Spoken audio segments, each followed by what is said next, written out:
ದಾವಣಗೆರೆ ಜಿಲ್ಲಾಸ್ಪತ್ರೆಯ ಆವರಣದಲ್ಲಿ 30 ಕೋಟಿ ರೂಪಾಯಿ ವೆಚ್ಚದಲ್ಲಿ ತಾಯಿ ಮತ್ತು ಮಕ್ಕಳ ಆಸ್ಪತ್ರೆ ಹಾಗೂ ಡ್ರಾಮಾ ಕೇರ್ ಸೆಂಟರ್ ನಿರ್ಮಾಣ ಮಾಡಿದ್ದು, ನೂತನ ಕಟ್ಟಡವನ್ನು ಆರೋಗ್ಯ ಸಚಿವ ದಿನೇಶ್ ಗುಂಡೂರಾವ್ ಹಾಗೂ ಸಂಸದೆ ಡಾಕ್ಟರ್ ಪ್ರಭಾ ಮಲ್ಲಿಕಾರ್ಜುನ್ ಉದ್ಘಾಟಿಸಿದರು.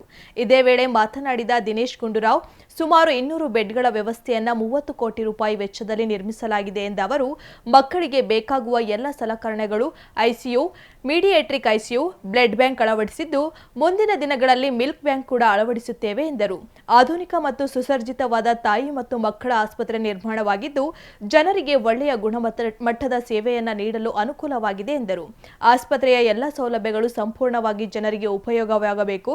ಇನ್ನು ಆಸ್ಪತ್ರೆಗೆ ಬೇಕಾದ ಸಿಬ್ಬಂದಿ ಸಮಸ್ಯೆಯನ್ನು ಕೂಡ ಪರಿಹರಿಸುವ ಕೆಲಸ ಮಾಡುತ್ತೇವೆ ಎಂದರು. ಸುಸಜ್ಜಿತವಾದ ಕಟ್ಟಡವನ್ನು ಬಡ ರೋಗಿಗಳ ಅನುಕೂಲಕ್ಕಾಗಿ ನಿರ್ಮಾಣ ಮಾಡಿದ್ದು, ಇದರ ಸದುಪಯೋಗ ಪಡೆದುಕೊಳ್ಳಬೇಕು. ಅಷ್ಟೇ ಅಲ್ಲದೆ ಆಸ್ಪತ್ರೆಯ ಸ್ವಚ್ಛತೆಗೆ ಹೆಚ್ಚಿನ ಒತ್ತು ನೀಡಬೇಕು ಎಂದರು. ಸಂಸದೆ ಡಾಕ್ಟರ್ ಪ್ರಭಾ ಮಲ್ಲಿಕಾರ್ಜುನ್ ಮಾತನಾಡಿ, ನಾನು ವಿದ್ಯಾಭ್ಯಾಸ ಮಾಡುವಾಗ ಇದ್ದ ಆಸ್ಪತ್ರೆಗೂ ಈಗಿನ ಆಸ್ಪತ್ರೆಗೂ ಸಾಕಷ್ಟು ವ್ಯತ್ಯಾಸ ಇದೆ ಎಂದರಲ್ಲದೆ ಇನ್ನಷ್ಟು ಸೌಲಭ್ಯಗಳನ್ನು ಎಸ್ಎಸ್ ಮಲ್ಲಿಕಾರ್ಜುನ್ ಕಲ್ಪಿಸಿಕೊಡಲಿದ್ದಾರೆ ಎಂದರು. ಶಾಸಕ ಶಾಮನೂರು ಶಿವಶಂಕರಪ್ಪ ಮಾತನಾಡಿ, ಬಡ ರೋಗಿಗಳು ಸಾಕಷ್ಟು ಜನರು ಆಸ್ಪತ್ರೆಗೆ ಬರುತ್ತಾರೆ. ಅವರಿಗೆ ಸೂಕ್ತ ಚಿಕಿತ್ಸೆ ನೀಡುವಂತೆ ವೈದ್ಯರಿಗೆ ಸೂಚನೆ ನೀಡಿದರು.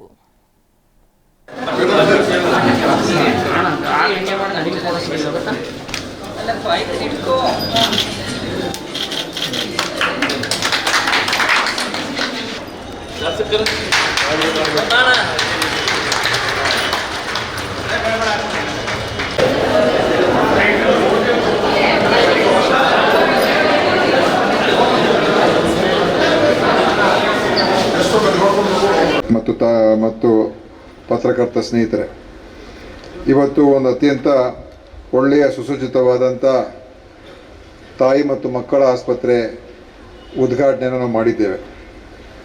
ಮತ್ತು ಸುಮಾರು 200 ಬೆಡ್ಡಿನ ಈ ಆಸ್ಪತ್ರೆ ಖಂಡಿತವಾಗಿಯೂ ನಮ್ಮ ಜನರಿಗೆ ಬಹಳ ಒಳ್ಳೆಯ ಸೇವೆ ನೀಡ್ತಕ್ಕಂಥ ಒಂದು ವ್ಯವಸ್ಥೆ ನಿರ್ಮಾಣ ಆಗಿದೆ ಅಂತ ಹೇಳಿದ್ರೆ ತಪ್ಪಾಗಲಾರದು.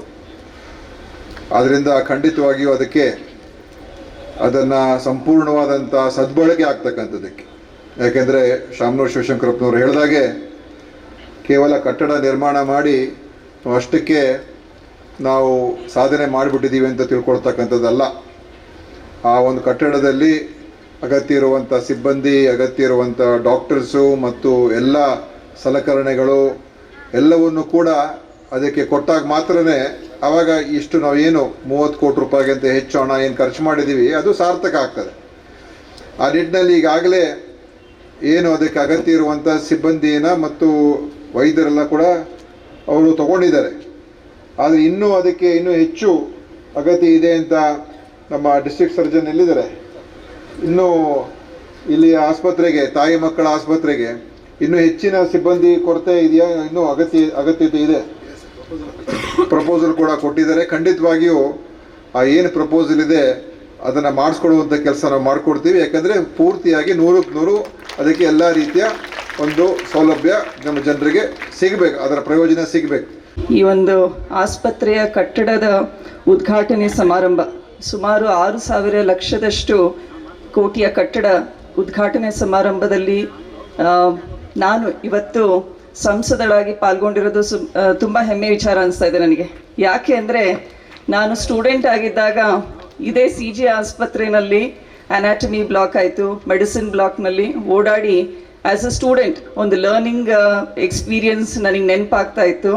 ಆಮೇಲೆ ನಂತರ ಈಗ 10 ವರ್ಷದ ಕೆಳಗೆ CG ಆಸ್ಪತ್ರೆಯಲ್ಲಿ ಒಂದು ಕಾರ್ಯಕ್ರಮದಲ್ಲಿ ಭಾಗಿಯಾಗಿದ್ದೆ. ಮೊನ್ನೆ ಕೂಡ CG ಆಸ್ಪತ್ರೆಯ ಸುಮಾರು ಕಾರ್ಯಕ್ರಮಗಳಲ್ಲಿ ಭಾಗಿಯಾಗಿ ನಮ್ಮ ಮೆಡಿಕಲ್ ಕಾಲೇಜ್ ಸಿಬ್ಬಂದಿ ವರ್ಗದವರು ಇಲ್ಲಿ ಕೂಡ ಟೈಅಪ್ ಇದೆ JJM ಕಾಲೇಜಿಂದು. ಸೊ ಆದ್ದರಿಂದ ನಮ್ಮ JJM ಕಾಲೇಜ್ ಡಾಕ್ಟರ್ಸಿಂದು ಅಥವಾ ಡೈರೆಕ್ಟರ್ಸಿಂದ ಏನೇ ಸಮಸ್ಯೆ ಇದ್ರೂ ಕೂಡ ಇಲ್ಲಿ CG ಆಸ್ಪತ್ರೆಯಲ್ಲಿ ನಾಗೇಂದ್ರಪ್ಪ ಅವ್ರ ಜೊತೆಗೆ ನಮ್ಮದು ರೆಗ್ಯುಲರ್ ಮೀಟಿಂಗ್ ಆಗ್ತಾ ಇರುತ್ತೆ. ಆದ್ದರಿಂದ ಇಲ್ಲಿಯ ಸಮಸ್ಯೆಗಳ ಅರಿವು ನಮಗಿದೆ. ಸೊ ಆದ್ದರಿಂದ ಒಳ್ಳೆ ಕಟ್ಟಡ ಇವತ್ತು ರೆಡಿ ಆಗಿದೆ.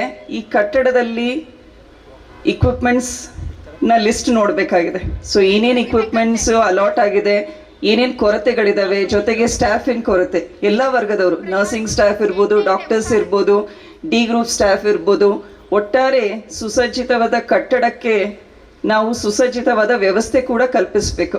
ಅದು ಆದ್ಯತೆ ಮೇಲೆ ಮಾಡಿದರೆ ಮಾತ್ರ ನಮ್ಮ ಮಧ್ಯ ಕರ್ನಾಟಕದಲ್ಲಿರುವ CG ಆಸ್ಪತ್ರೆಗೆ ಒಂದು ನಿಜವಾದ ಕಳೆ ಬರುತ್ತೆ ಅಂತ ನನ್ನ ಅನಿಸಿಕೆ. ಆಸ್ಪತ್ರೆ ಕಟ್ಟಡ ಅವೆಲ್ಲ ಸ್ಮಾರ್ಟ್ ಸಿಟಿ ವತಿಯಿಂದ ಇವತ್ತು ಪ್ರಾರಂಭ ಮುಗಿಸಿ ಕಟ್ಟಡವನ್ನು ಮುಗಿಸಿ ಪ್ರಾರಂಭ ಮಾಡಲಿಕ್ಕೆ ಮಕ್ಕಳ ಆಸ್ಪತ್ರೆಯನ್ನು ಪ್ರಾರಂಭ ಮಾಡಲಿಕ್ಕೆ ಬಿಟ್ಟುಕೊಟ್ಟಿದ್ದಾರೆ. ಅದರಲ್ಲಿ ಉಪಕರಣಗಳನ್ನು ಕೂಡ ಇದೆ ಅಂತ ಹೇಳ್ಬಿಟ್ಟು ನಮ್ಮ ಮಾನ್ಯ ಮಂತ್ರಿಗಳು ಈಗ ತಾನೇ ಹೇಳಿದರು. ಏಕೆಂದರೆ ಕಟ್ಟಡ ಒಂದೇ ಚೆನ್ನಾಗಿದ್ದರೆ ಆಗೋದಿಲ್ಲ, ಅವು ಎಲ್ಲ ಸಲಕರಣೆಗಳ ಜೊತೆಯಲ್ಲಿದ್ದರೆ ಅಲ್ಲಿರ್ತಕ್ಕಂಥ ಡಾಕ್ಟ್ರುಗಳಾಗಲಿ, ನರ್ಸ್ ಆಗಲಿ, ಆಯಾಗಳಾಗಲಿ ಕೆಲಸ ಮಾಡಲಿಕ್ಕೆ ಸಾಧ್ಯ. ಇಲ್ಲದೇ ಇದ್ದರೆ ಅದು ಸುಮ್ಮನೆ ವ್ಯರ್ಥ ಆಗುತ್ತೆ ಅನ್ನೋದನ್ನು ಎಲ್ಲರೂ ಕೂಡ ಗಮನದಲ್ಲಿಟ್ಕೊಳ್ಬೇಕು. ಫ್ರೀಯಾಗಿ ಎಲ್ಲ ಸಿಕ್ಕುತ್ತೆ. ಆ ದಿಕ್ಕಿನಲ್ಲಿ ತಾವೆಲ್ಲರೂ ಕೂಡ ಬಂದ ರೋಗಿಗಳನ್ನು ಸರಿಯಾಗಿ ನೋಡಿಕೊಂಡು ಅವರಿಗೆ ಸರಿಯಾದ ರೀತಿಯ ಟ್ರೀಟ್ಮೆಂಟ್ ಕೊಡ್ತಕ್ಕಂಥ ವ್ಯವಸ್ಥೆಯನ್ನು ಇಲ್ಲಿ ಇರ್ತಕ್ಕಂಥ ಡಾಕ್ಟ್ರುಗಳು ಮತ್ತು ಸಿಬ್ಬಂದಿ ವರ್ಗ ಮಾಡಬೇಕಂತೇಳಿ ಅವರಲ್ಲಿ ನಾನು ವಿನಂತಿಯನ್ನು ಮಾಡ್ಕೊಳ್ತೀನಿ. ಏಕೆಂದರೆ ಸಿಬ್ಬಂದಿಯವರು ಸರಿಯಾಗಿ ನೋಡ್ಕೊಳ್ಳದೆ ಇದ್ದರೆ ಆಸ್ಪತ್ರೆ ಕಟ್ಟಿನ ವ್ಯರ್ಥ, ಸಲಕರಣೆಗಳಿದ್ದೋ ವ್ಯರ್ಥ. ಆ ದಿಸೆಯಲ್ಲಿ ನೀವೆಲ್ಲ ಸರಿಯಾಗಿ ನೋಡಿಕೊಂಡ್ರೆ ಎಲ್ಲ ಉಪಯೋಗ ಆಗುತ್ತೆ ಅಂತ ನಮ್ಮ ಅಭಿಪ್ರಾಯ.